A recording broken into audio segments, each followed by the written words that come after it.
자, 교재 36조 찾으셨습니까? 자, 시험 시기 차 한 잔 드셨죠? 그러니까 기지개도 펴시고 이제 차 한 잔도 드시고 그리고 수업을 듣습니다. 이제 편안하게 끊어놨다가 일단 다시 보시고 이제 그렇게 하시면 됩니다.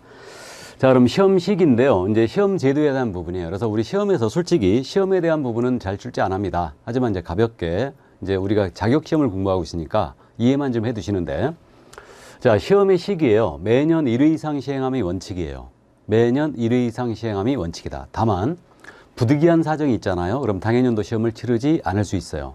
그럼 참고로 말씀드리는데, 우리 자격 시험 1회 있죠. 1회 시험이 언제 있었냐면 1985년도에 있었어요. 9월 22일 날 있었어요. 9월 달에. 그래서 이제 1회 시험이 1985년도 9월 달에 있었는데 1985년도 제가 1학년 때였어요. 1학년. 1학년은 초등학생 1학년, 중학생, 고등학생, 대학생 1학년이 있죠. 초등학생은 아니었겠죠. 생긴 걸 봐서. 그래서 어쨌든 1학년이었습니다. 이때 1회 시험이 있었어요. 그럼 85년도 9월 달에 지금 1회 시험이 있었는데, 우리가 얼른 계산해도 33회를 대비하고 있잖아요. 33회 시험이 2022년도 시험이죠, 지금. 그죠? 그러면 지금 단순 계산해도 약 37년이에요. 그죠? 근데 시험이 이게 37회가 아니에요. 그죠? 그러다 보니까 시험이 2년에 한 번 치른 적이 있어요. 그래서 뭐 7, 8, 9회. 이때가 이제 2년에 한 번씩 치렀는데, 그때는 2년에 한 번 치르면서 상대평가였습니다. 그때는. 근데 지금 현재는 계속 절대평가로 매년 시험을 1회 이상 시행하도록 되어 있죠. 그래서 일단은 이렇게 되어 있다는 거. 매년 1회 이상 시행한다. 돌아가신 고 노무현 대통령은요, 그 대통령 후보실에 공약사항으로 공인중개사 자격시험을 1년에 2번을 치겠다, 이렇게 공약하신 적이 있었어요. 공약이었죠. 예, 그래서 지금 매년 1회 이상 시행한다. 참고해 두시고요. 그리고 시험의 방법은 현재 1차와 2차로 나눠져 있죠.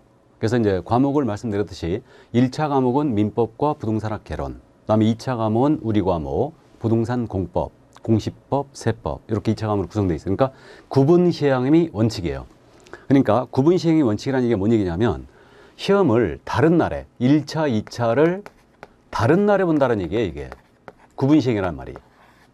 그러면 이때 다른 날에 시험을 볼 때는 구분 시행할 때 어떻게 되냐면요, 2차 시험은 1차 시험에 합격한 자를 대상으로 시행을 하게 됩니다. 그러니까 1차를 합격하면 2차 시험의 자격이 정해지는 거예요. 주어지는 겁니다. 그래서 이렇게 돼 있는데, 그러면 이렇게 시험을 따로따로 다른 날 본다. 1, 2차를 따로따로 보게 되면 어떻게 되냐면, 시험의 방법이 1차 시험은 선택형 원칙이에요. 그럼 선택형이란 말은 5개 중에, 지문 5개 중에 1개를 고르는 문제. 이게 선택형이죠. 이렇게. 그 다음에 2차 시험은 있잖아요. 따로따로 보잖아요. 그럼 2차 시험은 논문형이 원칙이에요. 그러니까 논문형을 원칙을 한다.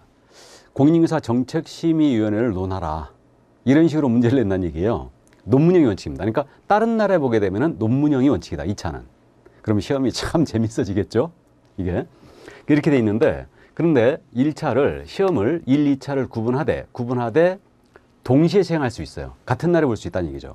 이게. 그러면 같은 날에 1차, 2차를 같이 보게 되면요, 이때 2차 시험도요, 1차 시험의 방법으로 시행하게 돼 있습니다. 그럼 1차 시험의 방법이라는 게 선택형이죠. 그래서 이렇게 지금 현재는 시험이 모두 같은 날에 봤어요. 그러니까 1회 시험서부터 계속 시험을 1, 2차를 구분하되 같은 날에 봤다. 1, 2차를 따로 본 적이 한 번도 없어요. 그래갖고 2차 시험 역시 계속 선택형으로 나가고 있는 거죠. 5개 중에 하나 골라라. 이렇게. 그래서 지금 현재 이렇게 돼 있고요. 시험을 따로 본 적은 한 번도 없고요. 다만 지금 절대평가 방식으로 선발을 하고 있는데 상대평가도 한 적이 있습니다. 그래서 일단 참고를 해 두시고요. 그러면 이런 문제가 생기지 않습니까? 1차, 2차를 같은 날에 봤는데 1차 시험이 예를 들어서 과락이라고 있죠. 과락이라는 게 있는데, 과락은 40점 미만을 얘기해요. 그러니까 한 과목이라도 만약에 40점 미만 점수 나온 과목이 있잖아요. 그러니까 이때는 탈락이에요. 탈락인데, 1차 시험을 내가 평균을 같은 날에 시험을 보는데 1차 시험을 50점 맞았어요. 그럼 2차 시험을 만약에 평균 70점을 맞았다. 2차 시험을. 그럼 이분 합격이냐? 불합격입니다.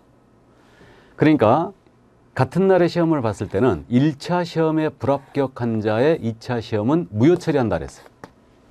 1차 시험에 불합격한 자 2차 시험은 무효 처리한다. 그러니까 이분은 불합격이에요.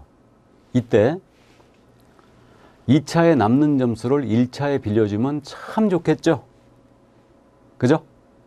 그러면 또 아니면 근데 차수별로는 점수를 빌릴 수 없어요. 1차 평균, 2차 평균 이렇게 가야 되거든요. 그러니까 2차에 남는 점수를 1차에 빌릴 수 없다는 얘기죠. 이 얘기고. 그럼 또 이 경우에 그렇게 안 하더라도 1차는 불합격한 걸로 하고 2차는 합격한 걸로 하고 그리고 1차만 다시 보게 하면 참 좋을 텐데 그게 아닙니다. 그게 아니에요. 그래서 1차는 무조건 넘어와야 돼요. 그래야 2차의 자격이 주어지는 겁니다. 저는 이렇게 하지 않고요. 1, 2차 구분 없이 그냥 5과목 흔들어 가지고 과락 없이 평균 60점 이상 득점하면 합격하는 걸로 이렇게 했으면 참 좋겠어요. 그래도 합격자가 그러면 엄청 나올 거예요. 그렇게 해도. 그래서 어쨌든 현재는 1차, 2차 이렇게 따로따로 이렇게 간다는 거 이해를 해 두시고요. 1차를 넘어와야지만 2차 자격이 주어진다는 거 이해해 두시고. 그러니까 동시에 시행할 때 1차 시험에 불합격한 자 2차 시험은 무효 처리하는 겁니다. 자, 그 다음에 이제 시험의 면제인데 이 시험의 면제에 대해서는요. 1차 시험에 우리가 합격을 했어요. 그럼 1차 시험에 합격을 하면 한 번 기회를 더 줘요. 그래서 한 번 더 주는데 이게 다음 연도 시험이 아니에요. 다음 회 시험이에요. 우린 그러니까 시험에 대비하니까 이런 걸 조심해야 돼. 그러니까 시험은 매년 1회 이상 시행하니까 다음 연도나 다음 회나 같은 말 아니냐. 그래 생각하시면 절대 안 돼요. 다음 회 시험에 하나요? 1차 시험을 면제한다. 왜 그러냐면 왜 다음 회를 못을 박았냐면요. 시험을 1년에 2번 치를 수도 있어요. 그렇기 때문에 다음 회라고 못을 박아놓은 거예요. 이해되셨어요? 자, 그래서 이 정도 이해를 해 주시고. 그러니까 내가 뭐 예를 들어서 33회에서 1차를 합격했어요. 그럼 34회 때 1차를 면제해 준다는 얘기죠? 2차만 보게 한번 해주는 거예요. 더. 그래서 일단 다음 회 시험에 하나요? 1차 시험을 면제한다. 이거는 본인의 응시 여부와 관계없습니다. 그러니까 34회 때 이분이 응시를 안 했어요. 그럼 35회 때 면제하느냐? 아니에요. 본인의 응시 여부와 관계없이 다음 회 시험에 하나 1차 시험을 면제하고 끝냅니다. 일단은. 그래가지고 말이에요. 이게 15회 추가 시험 있죠? 15회 추가 시험 때 1차를 합격하신 분이 조금 손해봤죠. 15회 추가 시험이 5월 달에 있었어요. 그해. 같은 해 16회가 있었죠. 그 16회 시험이 10월 달에 있었어요. 그래가지고 지금 현재 이렇게 5개월 만에 2차 시험을 다시 보게 된 거예요. 조금 불리했죠. 그때는. 자, 그럼 이 정도 이제 감만 잡아 두시고요. 자, 그러면 지금 현재 우리 교재에는 요 내용이 없거든요. 요 내용이 없는데 이 부분은 뭐 시험에 내지 않기 때문에 이 교재에서는 제가 뺐습니다.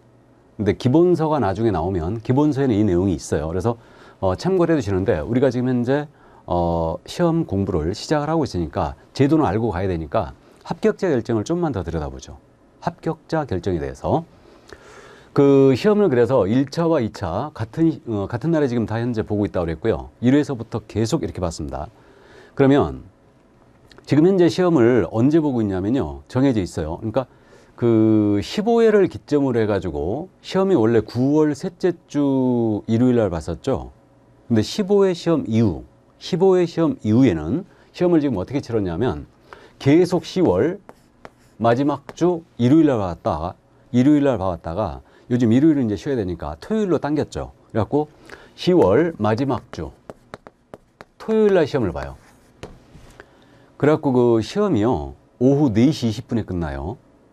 오후 4시 20분에. 하루 종일 시험 보는 거예요.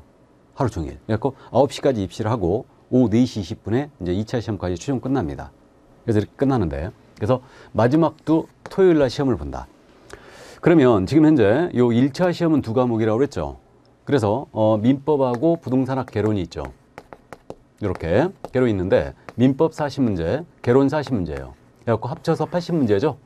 요 80문제를 100분 동안 시험을 봐요. 100분. 그러니까 논스톱으로 100분간 봅니다. 80문제를. 원래 한 문제당 1분이었어요. 배정된 게. 1분이었는데 1분을 주다 보니까 또 시험이 중장년층이 많다고 그랬죠. 그러다 보니까 문제도 다 못 읽는 거예요. 그러니까 80문제를 80분에 풀다 보니까요. 문제를 다 못 읽어요. 그래가지고 한 70분 정도까지 풀면 끝나는 거예요, 시험이. 그래가지고 과목당 10분씩을 더 줘요. 그래갖고 이제 40문제 과목은 50분 이렇게 이제 더 줘가지고 민법 40문제, 개론 40문제니까 50분씩 줘가지고 100분간 논수업으로 시험을 봅니다. 1시간 40분 동안. 이게. 그래서 이렇게 되고, 그러면 1차 시험 끝났지 않습니까? 그러면 이제 1시간 50분 정도를 쉬어요. 1시간 50분 정도를 쉬고 이제 점심을 먹는다는 얘기죠. 그리고 이제 1시간 50분 정도 쉬고 2차 시험을 보게 됩니다. 그럼 2차 시험도 원래 세 과목이지 않습니까? 2차 시험은 지금 현재 우리 공인인증서 법령이 있고 부동산 공법이 있다고 그랬고요. 공시법과 세법이 있다고 그랬죠. 이렇게. 그러니까 공시세법은 같은 이제 1시간으로 같이 보는데, 이게 원래 그러면 40문제고 우리 과목이 공법도 40문제고요. 그 다음에 이 공시법 있잖아요. 공시법은 두 개의 법이 있죠. 공시법 시간에 여러분들이 이제 들으실 텐데, 부동산 등기법이 있고 공간정보의 구축 및 관리 등에 관한 법률이 있어요. 이걸 저는 이제 지적법이라고 불렀었는데, 이 공시법에서 24문제입니다. 부동산 등기법 12개, 공간정보법에서 12개 갖고 24개고, 부동산 세법에서는 이제 16개가 출제돼요. 그래서 합쳐서 이 과목은 이제 40문제가 나가는 겁니다. 그럼 120문제잖아요. 그래갖고 이 120문제를 원래 150분 동안 논술로 왔었어요. 150분 동안. 그럼 150분이면 2시간 반이죠. 그러다 보니까 이게 생리적인 현상도 문제가 생기고요. 그래가지고 이게 150분 동안 논술로 온다는 건 좀 무리가 있다. 그래가지고 지금 한 이렇게 시행된 게 한 4년 됐죠? 4년 됐는데 한 4년 전부터 이렇게 쪼갰어요. 2차 시험은 1교시가 있고 2교시가 있습니다. 그래가지고 1교시를 우리 과목하고 공법을, 우리 공인인증서법하고 공법을 이렇게 두 과목을 묶어가지고 1교시, 2차 1교시예요. 그래가지고 이걸 100분간 80문제를 이제 시험을 보게 했죠. 그리고 다시 이제 1교시 끝났잖아요. 그러면 이제 휴식을 갖죠. 역시 휴식을 갖고 한 50분 동안 쉬어요. 쉰 다음에 2교시를 들어갑니다. 그래서 2교시가 바로 이제 공시세법이에요. 그래가지고 50분간 이제 시험을 봐요. 그래갖고 최종적으로 이제 당일 10월 마지막 주 토요일이라고 그랬죠. 오후 4시 20분에 이제 시험이 끝납니다. 이렇게. 그래서 현재 이렇게 지금 돼 있어요. 그러면 요렇게 지금 현재 시험은 진행이 되고 있고요. 그 다음에 이제 합격자 결정은 말씀드렸듯이 과락이 없어야 된다고 그랬죠. 그러니까 매 과목 40점 이상을 득점해야 돼요. 그러니까 1차 합격자 따로, 2차 합격자 따로 정하거든요. 이렇게 정하는데 1차에 남는 여수를 2차에, 2차에 남는 여수를 1차에 빌릴 수는 없습니다. 빌릴 수는 없고요. 이때 한 과목이라도 40점 미만이 나왔다. 즉 한 과목이라도 37.5점 여기까지 맞은 게 나왔어요. 그럼 무조건 탈락이에요. 무조건 탈락이고 과락이 없어야 됩니다. 그래서 40점 이상을 득점을 해줘야 되고, 이 중에 1차 평균 60점 이상을 득점해야 되고요. 2차도 평균 60점 이상을 득점하면 합격이에요. 일단 그렇게 됩니다. 그래서 이제 말씀드렸듯이 당일에 지금 시험을 1, 2차를 같이 보기 때문에 1차 시험에 불합격하면 2차 시험은 무효 처리합니다. 무효 처리하게 돼 있고요. 그리고 1차 시험에 합격을 했잖아요. 그러면 이때 이제 1차 시험은 다음 회에 하나요. 1차 시험을 면제해준다고 그랬어요. 그래서 이 부분은 말씀드렸죠. 그럼 여기서 이제 참고, 우리가 지금 시작 단계 아닙니까? 시작 단계인데 여기서 참고로 잠깐 말씀드리는데, 그럼 한번 우리 생각을 해보자 이거요. 생각을 해보는데, 만약에 이 공인인증서법, 우리 과목이 지금 공인인증서법입니다. 그러면 2차 시험에 있어갖고 우리 과목, 우리 공인인증서법을 만약에 시험에서 60점을 득점했다. 60점을. 그럼 합격할 수 있을까요? 없을까요? 속으로 그러시죠? 잘하면 합격할 수도 있지, 뭔 얘기야. 근데요, 제가 장담하겠습니다. 우리 공인인증서법을 만약에 시험에서 60점 득점했잖아요. 이분은 100% 불합격이에요. 1%의 가능성도 없다 보시면 돼요. 15회 시험처럼 이상한 시험이 아닌 이상은 우리 과목 60점 득점하면 무조건 불합격입니다. 왜 그러냐면요, 우리 중개사법을, 공인인증서법을 만약 60점 득점하도록 공부를 했다면 공법이 상대적으로 2차에서는 어려워요. 분량도 엄청나게 많고 딱 법이 딱딱하거든요. 그러다 보니까 공법을 절대 60점 득점 못해요. 그러니까 이분은 탈락입니다. 그래서 제가 우리 과목 60점 맞고 합격하셨다는 분은 거의 보도를 못했습니다. 그러니까 우리 과목 60점 맞고 만약에 시험에 합격을 했다. 그럼 이분은 나라를 구한 거예요. 조상이. 자, 그러면 만약에 여기서 10점을 올려볼까요? 70점을 맞았다. 그럼 우리 과목 70점 득점만 합격할 수 있느냐? 조상이 독립군을 했다면 합격할 수도 있어요. 근데 이거 못한다고 봐야 돼요. 70점도. 그러니까 우리 과목을 70점 정도 득점할 정도로 공부를 했다면 공법이나 공시세법에서 득점을 거의 못했을 거예요. 그러니까 결국 불합격으로 갑니다. 그러면 70점도 안 된다는 얘기죠. 그죠? 그러니까 상대적으로 우리 과목이 다른 과목에 비해서 쉬운 과목이기 때문에 득점을 더 하라는 얘기예요. 그러면 몇 점 이상 득점해야 되겠습니까? 80점 이상을 득점을 해야 돼요. 그래야 합격을 할 수 있습니다. 그래서 최근에 지금 경향은요, 우리 과목을 80점 득점을 못했잖아요. 그럼 거의 불합격으로 가요. 75점도 굉장히 불안합니다. 75점도. 그래서요, 우리 과목은 결국 득점 목표가 몇 점? 80점 이상을 득점하시라는 뜻이에요. 충분히 할 수 있고요. 그 다음에 저한테 지금 수업을 듣고 계시는데 제가 강의를 좀 만만치 않게 합니다. 그래서 어쨌든 80점 이상을 이제 득점을 하실 수 있게 그렇게 제가 수업을 진행할 거예요. 그러면 제가 여러분들이 80점 득점하도록 하도록 한다면 저는 수업 자체를 90점 이상의 내용을 해줘야 되죠. 그러니까 우리 과목은요, 빼먹을 데가 없어요. 거의 다 해야 됩니다. 뭐 공법이나 부동산학 개론이나 뭐 세법이나 뭐 공시법이나 이런 과목들은 이 부분은 시험에 뭐 5년에 한 번 정도밖에 안 나오니까 그냥 넘어갑시다. 그렇게 하거든요. 근데 우리는 5년에 한 번 내는 부분이라 또 반드시 커버해야 됩니다. 고득점 과목이기 때문에. 그럼 시험에서요, 80점 이상을 득점을 한다. 그럼 몇 개 맞춰야 돼요? 40개 중에? 계산해 보세요. 얼른. 32개죠? 32개 이상을 득점을 해줘야 돼요. 그래야 80점입니다. 딱 32개 맞추면. 그러니까 시험에서 우리 합격자들은 대다수 32개 이상을 득점을 하고 있고요. 이렇게 득점을 해야지 2차를 무난하게 통과를 하는 겁니다. 그래서 결국은요, 결론적으로 따지면 1차 과목은 여러분들 공부를 해보시면 아시는데 민법하고 부동산학 개론은요, 두 과목이 둘 다 어려워요. 둘 다 어렵습니다. 그래서 뭐 민법 같은 경우는 특히요, 들어도 모르고 안 들어도 모르고 다시 읽어봐도 모르고 그 정도로 어려워요. 그리고 제가 민법 선생은 아니지만 이제 민법, 저도 이제 법을 전공했기 때문에 민법을 해본 경험이 있지 않습니까? 그래서 저는 이제 법이 지금도 너무너무 좋아요. 솔직히 말씀드려서 저는. 그래서 이제 법을 그래서 전공했는데, 근데 합격은 못했습니다. 공인인사 자격시험은 물론 합격을 했는데 사법시험을 합격 못했는데 그 민법은 제 경험에 따르면요, 그런 과목이에요. 연못에 눈 내린다는 얘기 많이 하거든요. 저는 연못에 눈 내린다. 그러니까 민법 과목이 그런 과목이에요. 그러니까 이게 연못에 눈이 내리지 않습니까? 티가 나요, 안 나요? 전혀 안 나죠. 계속 연못에 녹아버리죠? 이렇게. 근데 밤새 눈이 내렸어요. 밤새. 그럼 이제 밤새 눈이 내리면 이게 더 이상 눈이 녹아들질 못하는 거예요. 포화 상태에 이르는 거죠. 그러면 이제 표면에 살짝 얼기 시작하면서 눈이 쌓이기 시작하잖아요. 그러면 그 다음부터는 쭉쭉쭉쭉쭉쭉 쌓여요.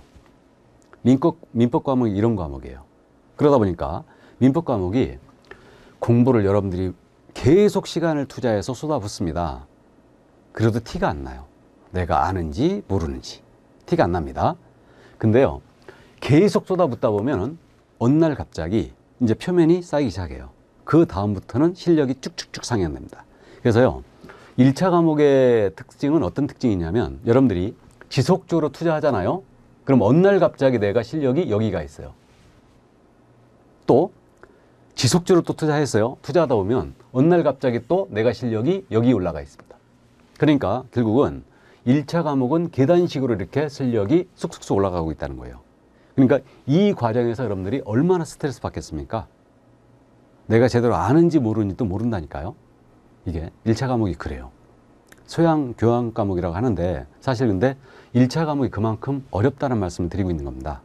해보면 아셔요. 이거를 1차는 그래서 끝까지 속을 새길 거예요. 여러분들을 불안하게 만들 겁니다. 그래서 우리 자격시험에 5과목 통틀었을 때 전체 공부량으로 따지면요, 10시간으로 따지잖아요. 전체 10시간 기준으로 했을 때 약 7시간을 1차에 투자해요. 7시간을. 왜 그러냐면 2차는 결국은요, 우리 과목이 있어요. 그러니까 2차는 우리 과목이 80점 이상을 득점할 수 있거든요. 충분히. 근데 80점이라는 게 국가가 시행하는 시험에서 이건 적은 점수 아닙니다. 절대. 거의 다 알고 있어야 된다는 얘기인데 그래도 이 과목을 충분히 우리는 득점을 할 수 있고요.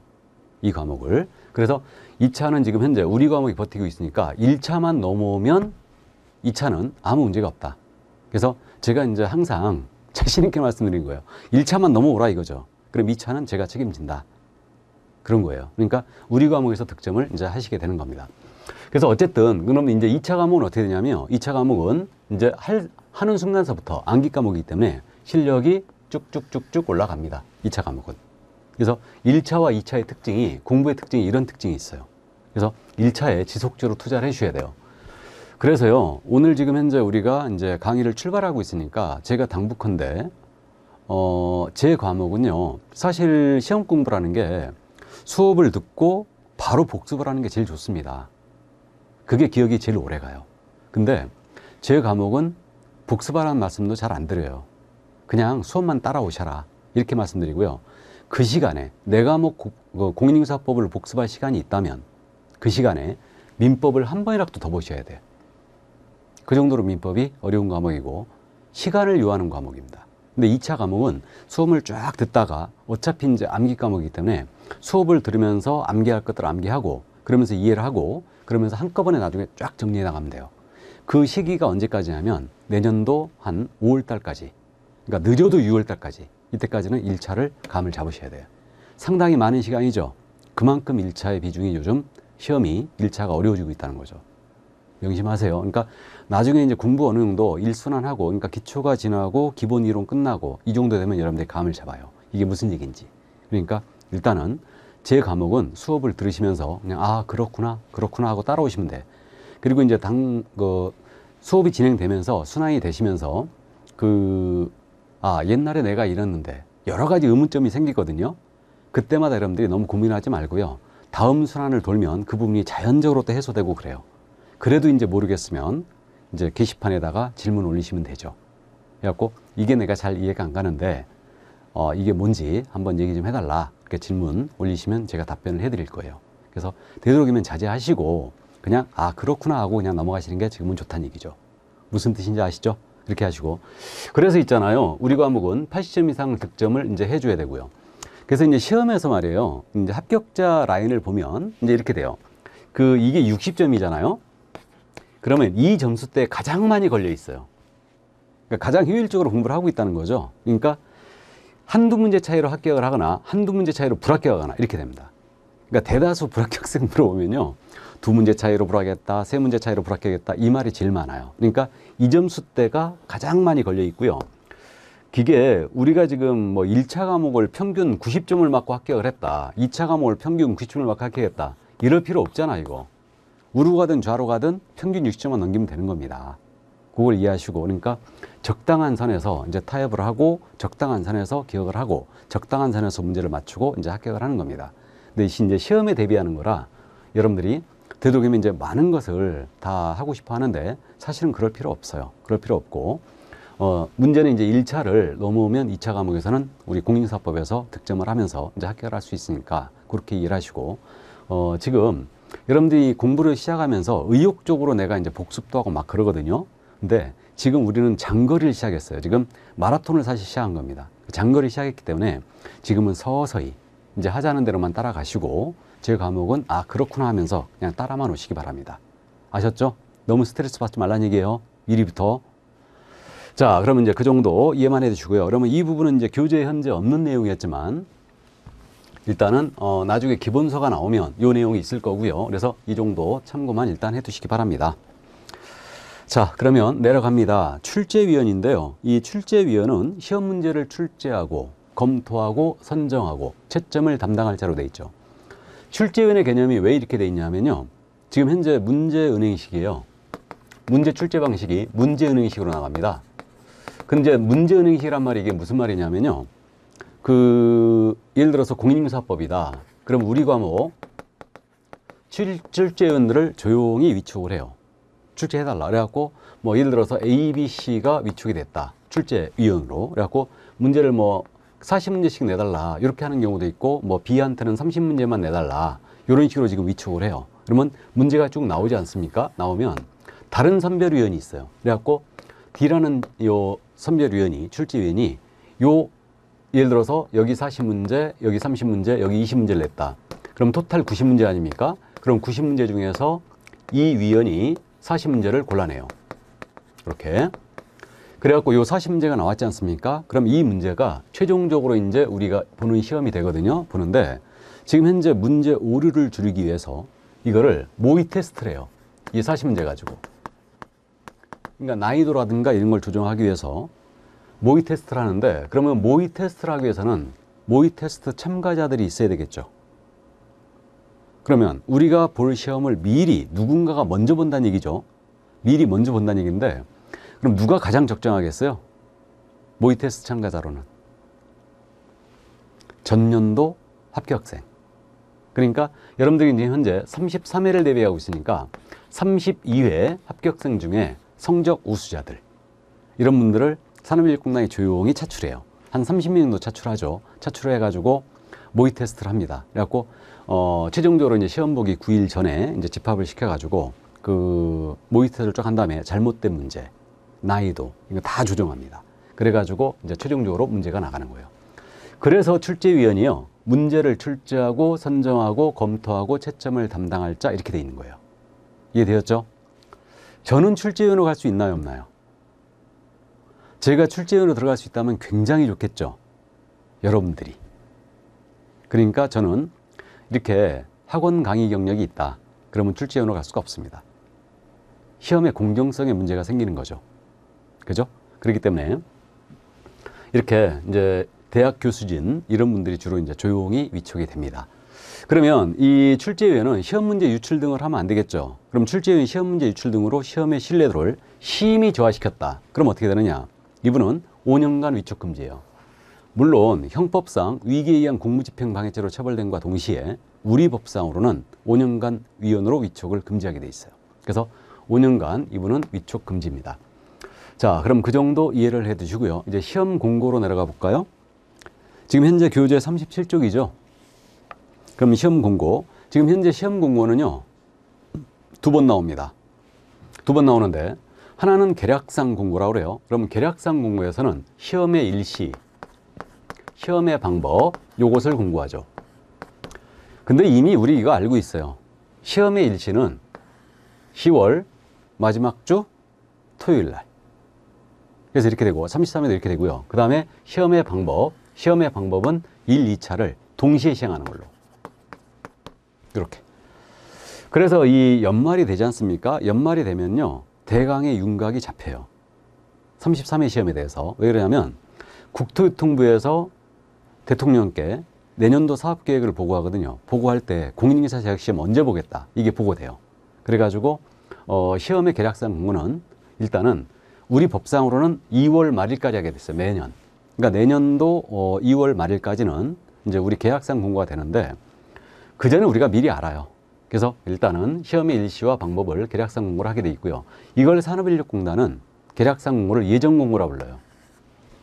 그리고 이제 세부상 공고를 다시 한번 하거든요. 이거는 확정 공고라고 산업인력공단은 부르고 있는데 이거는 시험 시행일 90일 전까지 하게 돼 있습니다. 그러니까 시험 보기 90일 전까지. 그러니까 통상적으로 봤을 때요. 7월 25일 정도? 우리가 10월 마지막 주 토요일 날 시험을 보니까요. 7월 25일 날 정도에 세부 공고가 나옵니다. 이때는 응시 수수료 이런 것들이 모두 공고돼요. 이게 그래서 이렇게 돼 있다는 거. 그러니까 2번 나간다는 거. 세부 공고는 시험 보기 90일 전까지. 계략상 공고는 매년 2월 말까지 한다더라. 이렇게만 이제 참고하시고 어디다 하냐면요. 신문, 방송, 광고, 관보라는 게 있죠. 이게 행정기관에 쓰는 잡지거든요. 공법 시간에 이거 많이 들어보실 텐데 그래서 일간신문이라든가 관보라든가 방송 중 하나에서 공고해야 되고요. 그 다음에 이제 홈페이지에는 게시를 해놓게 돼 있어요. 그래서 큐넷이라고 있어요. 산업인력공단에서 운영하고 있는 요거 큐넷 사이트가 있는데 여기서 지금 현재 시험 공고 다 하고 있습니다. 여기서. 자, 그럼 이 정도만 이해해 두시고요. 그 다음에 이제 우리가 시험에 응시 원서를 내잖아요. 그러면 이제 참고로 말씀드리면 7월 25일 날 세부 공고가 나와요. 그러면 8월 지금 중순이죠. 그러니까 8월 중순쯤에 5일간 인터넷 접수, 원서 접수를 해요. 5일간. 그래갖고 추가 접수도 지금 하고 있거든요. 그래서 5일간 이렇게 원서 접수를 하고요. 그러면 이때 원서 접수할 때 인터넷으로만 접수하는데 이때는 수수료 내게 돼 있습니다. 그래서 지금 현재 32회 때까지는 수수료가, 응시수료가 계속 1, 2차 동시응생 28,000원이었죠. 1차만 응시하시면 13,700원, 2차만 응시하시면 14,300원이었어요. 그래서 계속 지금 현재 28,000원을 응시수로 내고 있고요. 만약에 응시의사를 접수를 했는데 내가 시험 보는 날 일이 생겨서 못 보게 됐다, 시험을. 그럼 응시의사를 철회했잖아요. 그러면 그 수수료 반납을 해줍니다. 일부를 반납해줘요. 그러니까 전액을 반납하는 경우도 있어요. 그러니까 이거는 이제 후일 우리가 접수 의사를 철회했을 때 그 반납 기준에 대해서는 이제 나중에 차츰차츰 이제 공부를 더 하게 될 겁니다. 그래서 그 정도 이해를 일단 해두시고요. 자, 그러면 이제 그 정도 감을 잡아두시고, 그러면 거기 37쪽 맨 밑에 지금 합격자 결정이 있죠. 이 부분은 지금 그 간략하게 지금 이 내용을 도표로만 지금 현재 만들어 놨습니다. 그래서 이 정도 참고만 하시고요. 자, 그 다음에 이제 넘어갑니다. 넘어가서 자격증 교부가 나옵니다. 교재 38쪽이죠. 이 자격증 교부에 대한 사항은 합격자 결정을 해요. 그러면 여러분들이 10월 지금 마지막 주 토요일 날 시험을 보지 않습니까? 그러면 이제 시험을 보게 되면요, 그 11월 말이나 11월 말 아니면 12월 초, 그러니까 한 달 뒤에요. 한 달 뒤 정도에 합격자 공고를 합니다. 합격자 공고를 하는데 합격자 공고가 됐잖아요. 그럼 합격자 공고가 되면 자격증 교부해야 되겠죠. 그럼 자격증 교부를 하는데 이 자격증 교부는 합격자 공고가 된 날로부터 1월입니다. 1월. 일단 기억을 한번 해보세요. 그러니까 우리 과목 숫자 굉장히 중요합니다. 그래서 이제 수업을 들으시면서 되도록 숫자들을 한 번쯤 이제 기억을 해보도록 한번 해보세요. 물론 공법에 비하면요, 우리 과목 숫자는 아주 장난입니다. 장난인데, 그래서 1월 내에 합격자 공고로부터 자격증 교부하게 돼 있어요. 그래서 그 지금 합격자 공고가 12월 초나 뭐 11월 말쯤에 이제 나오는데 대부분 이제 12월 초예요.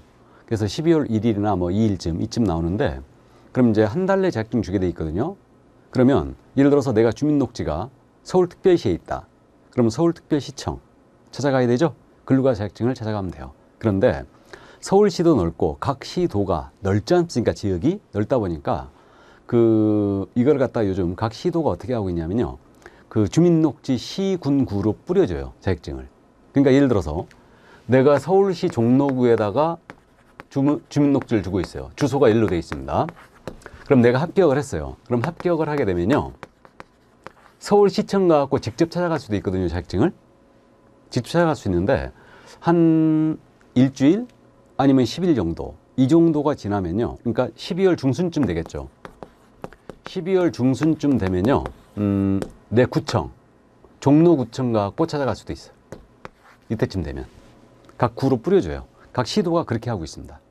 그래서 거기 가서 이제 자격증을 찾아가면 됩니다. 이게. 그리고 이제 참고로요, 말씀드리는데 자격증 나올 때요, 자격증에 내 사진부터 나오거든요.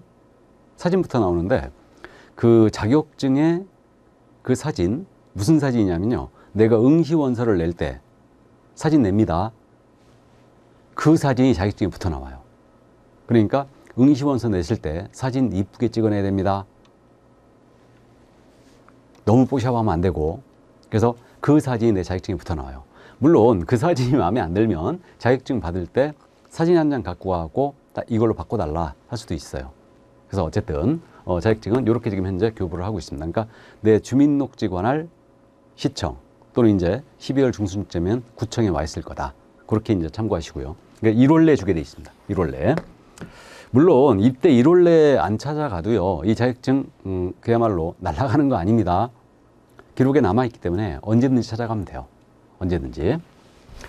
자, 그럼 그 정도. 그래서 여러분들 연말에 꼭 자격증 받는 그런 영광을 누리시길 바랍니다. 33회 자격증을 받는 영광을 누리시길 바라겠습니다. 그럼 잘 따라오셔야 되죠? 그 중에 뭘 잘해야 된다고요? 중개사법을 잘 하셔야 돼요. 자, 그러면 자격증 교부에 대한 내용을 봤고요. 그러면 자격증 재교부인데 자격증을 분실했거든요. 그러면 재교부 신청할 수 있겠죠? 그러면 자격증 재교부는 반드시 시청 가야 됩니다. 또는 도청 가야 돼요. 그래서 자격증 재교부는 도청이나 시청을 가야 된다. 가서 이제 사진 내면서 내가 분실했다. 자격증 재교부 신청서를 내고 이때는 수수료 내게 돼 있어요. 수수료. 자, 그럼 그 정도 일단 이해를 해 두시고요. 그럼 이제 38쪽에 자격증 대여 등의 금지가 나오죠. 자, 이 자격증 대여 등의 금지가 나오는데 뭐 이거는 우린 전문 자격증이니까 이론적인 내용은 설명드릴 게 없네요. 그러니까 보세요. 자격에 대한 권리를 넘긴다. 이게 양도예요. 물론 뭐 이럴 일이 거의 없죠. 이거는. 그럼 자격증 대여한다. 빌려주는 거죠. 당연히 안 됩니다. 그러면 우린 전문 자격증이니까 당연히 자격증 빌려주면 안 되죠. 변호사나 법무사나 세무사나 회계사가 자격증 빌려주는 거 안 되지 않습니까? 그렇듯이 우리도 똑같아요. 그래서 자격증 대여 다 금지입니다. 그러면 한 가지 참고. 처가 자격을 취득했어요. 남편한테 중개사무소 열어줍니다. 될까 안 될까요? 당연히 안 되죠. 자격을 취득하신 분이 써야 됩니다. 배우자라 하더라도 안 돼요. 그러니까 빌려주는 거 안 됩니다. 남편일지라도 동생일지라도 아버님일지라도 절대 안 돼요. 취득한 분이 쓰셔야 됩니다. 자격증을. 그렇게 되고요. 그러니까 양도되어 모두 금지예요. 근데 특이한 게 뭐냐면 공인중개사 자격을 취득했어요. 자격을 취득했는데 이분이 다른 사람에게 자기의 성명을 사용하여 업무를 하게 합니다. 내가 예를 들어서 갑이 공인중개사예요. 근데 이분이 B라는 자로 하여금 자기처럼 행세하면서 중개 업무를 하도록 해주는 거예요. 그러니까 성명을 사용하여 중개 업무를 하게 해준다. 이건 대여와 똑같죠. 빌려준 거와 똑같아요. 그래서 이렇게 다른 사람에게 성명을 사용하여 중개 업무 하게 하거나 자격증을 양도하거나 대여하는 행위 모두 금지죠. 그러면 거꾸로 양수를 받거나 대여받는 행위도 다 금지겠죠. 그죠? 그러면 여기에 걸렸잖아요. 여러분 자격증 양도대여. 이거는 유상이든 무상이든 불문이에요.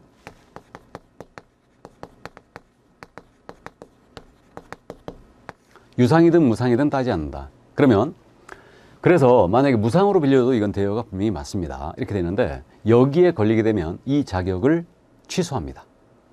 그럼 자격 취소권은 자격증을 교부한 시도지사에게만 있다고 그랬죠? 교부한 분만, 자격증을 준 분만 자격 취소권이 있어요. 그래서 자격 취소해버리고요. 그리고 형사처벌도 있죠. 감옥에 갈 수 있어요. 1년 이하의 징역 또는 1,000만 원 이하의 벌금에 일단 처하게 됩니다. 그 정도. 그러니까 자격증은 절대 빌려주면 안 돼요. 근데 참고인데 자격증 빌려준 자 신고하면 포상금 주는데 포상금 제도는 나중에 공부합니다. 이런 거 보셨죠? 이게 중개사무소인데 말이에요. A가 자격증을 걸었어요. A가. 그러니까 이분이 자격증을 걸었습니다. 자격증 걸었다는 얘기는 이분이 중개사무소를 연 걸로 돼 있다는 얘기예요. 오픈을 이분이 한 거예요. 한 걸로 돼 있어요. 형식적으로. 이분이. 근데 실질은 갑이라는 분이 계세요. 근데 이분은 자격증이 없어요, 지금. 이런 사무소 뭔 얘기인지 아시죠? 그러니까 자격이 있는 분으로 하여금 자격증을 걸게 하고 이분이 실질적으로 중개 업무를 이 사무소의 사장이에요. 대표. 이렇게 돼 있는 거예요. 이런 사무소 보신 적 있죠? 그럼 이때 이거 원래 안 되지 않습니까? 그죠? 원래는 안 되는데 이게 증명할 길이 없는 거예요, 지금. 잘. 그러니까 자격을 거신 분이 이 사무소에 출근을 했잖아요. 출근하고 이분이 직접 업무를 다 수행했다. 중개 업무를. 그럼 이건 대여가 아니라는 겁니다. 근데 이분이 주도적으로 운영하면 이분 처벌될 수 있어요. 잘못하면 대여로 걸릴 수 있습니다. 그렇게 되는데 사실은 근데 실무적으로 다 주도적으로 운영하고 있지. 그러니까 이게 현실과 법상의 이제 괴리예요. 괴리인데 저는 실무 선생으로서 이제 실무 얘기를 제가 수업을 하면서 많이 할 거예요. 많이 할 건데 일단은 뭐 이건 이제 참고하시라고 말씀드린 거지 뭐 시험에 이런 걸 내진 않습니다. 내진 않는데 어쨌든 자격을 걸어주고 업무를 하더라 이거. 그러니까 이분이 직접 업무를 수행하면 이건 대여가 아니다. 그러니까 그냥 쉽게 얘기해서요. 자격증을 거신 분이 출근했잖아요. 그럼 이거 대여 아니에요. 출근하면. 출근을 안 했다. 이건 똑 떨어지는 대여입니다. 출근 안 하게 되면. 신고하면 포상금 줘요. 건당 50만 원. 혹시 주변에 그런 분이 있으면 아르바이트로 알아보시기 바랍니다. 출근 안 하면 이건 똑 떨어지는 대여입니다. 이렇게 되고. 자, 그럼 그 정도 이해하시고요. 그 다음에 유사명칭 사용 금지인데 우리 공무원 사칭 같은 거 하면 안 되죠. 경찰관 사칭 같은 거 하면 안 되죠. 이거 처벌받게 돼 있어요. 그렇듯이 공인중개사가 아닌 자예요. 공인중개사가 아닌 자는 공인중개사 또는 이와 유사한 명칭을 사용하지 못합니다. 공인중개사가 아닌 자는 공인중개사 또는 이와 유사한 명칭 못 쓰게 돼 있어요. 일단 그래서 일반인으로 하여금 공인중개사로 오인할 소지가 있겠다. 그럼 이건 사칭이에요. 그래서 공인중개사가 아닌 자는 절대 명함이든 간판이든 출판물이든 공인중개사가 아닌 자는 공인중개사란 말 자체를 못 쓰게 돼 있어요. 이게 유사명칭 사용 금지예요. 이해되었어요? 그럼 참고인데 이 중개사무소의 상호가요. 희한하게 상호가 부동산 뉴스였어요. 상호가. 근데요. 부동산 뉴스였는데 이분이 자격이 없어요. 자격이 없는데 이분이 명함을 파고 다녔거든요. 명함을 뭐라고 파고 다녔냐면 명함에 부동산 뉴스 이렇게 파고 다닌 거예요. 그래가지고 여기다가 대표 해가지고 여기에 홍길동 이렇게 파고 다닌 거예요. 이분이 이거 사칭인 것 같아요? 아닌 것 같아요? 그럼 생각을 해보죠. 여러분들이 이 명함을 받았다고 가정해봐요. 이게 중개사무소의 상호였거든요. 그러면 무자격자인 분이 중개사무소의 대표자임을 명함을 썼다. 그럼 이분을 공인중개사로 오인할 소지가 있어요? 없어요? 있죠? 그러니까 이거는 사칭으로 가는 거예요. 그래서 무자격자가 중개사무소의 대표자임을 나타낸 명함을 썼다. 이건 분명한 사칭이라는 게 우리 대법원의 태도입니다. 그래서 참고해 두세요. 그래서 무자격자는 일반인으로 하여금 공인중개사로 오인할 소지가 있는 명함을 쓰면 안 됩니다. 그래서 혹시 강의를 들으신 분 중에 이런 분 계시면요. 중개사무소에 근무할 때 이때 이 명함에는요. 이걸 절대 쓰면 안 돼요. 혹시 이런 분 계시면 중개사무소에 비치하는 명함에는 이거 대표란 들어간 명함이 쓰면 절대 안 됩니다. 사례가 나왔기 때문에 이건 1년 이하 혹은 1,000만 원의 벌금이에요. 처벌하기 때문에. 그래서 이 명함을 비치하면 안 되고 아무것도 없는 걸 비치를 하는 게 일단 좋습니다.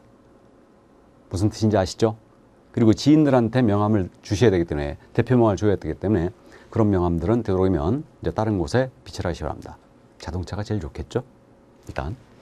자, 그럼 그 정도 이해만 해두시기 바랍니다. 그래서 여기까지. 이게 이제 공인중개사 자격시험 제도에 관한 부분이었습니다. 그래서 여기까지 첫 시간이라 제가 조금 상세히 말씀드렸고요. 그래서 이 정도만 이해를 해 두시고요. 자, 그럼 다시 앞으로 가서 교재 29쪽을 펴보시죠. 이제 공인중개사 법령이 나오죠. 그래서 여기가 사실상 이제 여기서부터가 이제 본론입니다. 자, 그러면 이 정도 하고요. 잠시 쉬었다가 공인중개사 법령 법의 적용 목적부터 나가도록 하겠습니다. 잠시 쉬죠.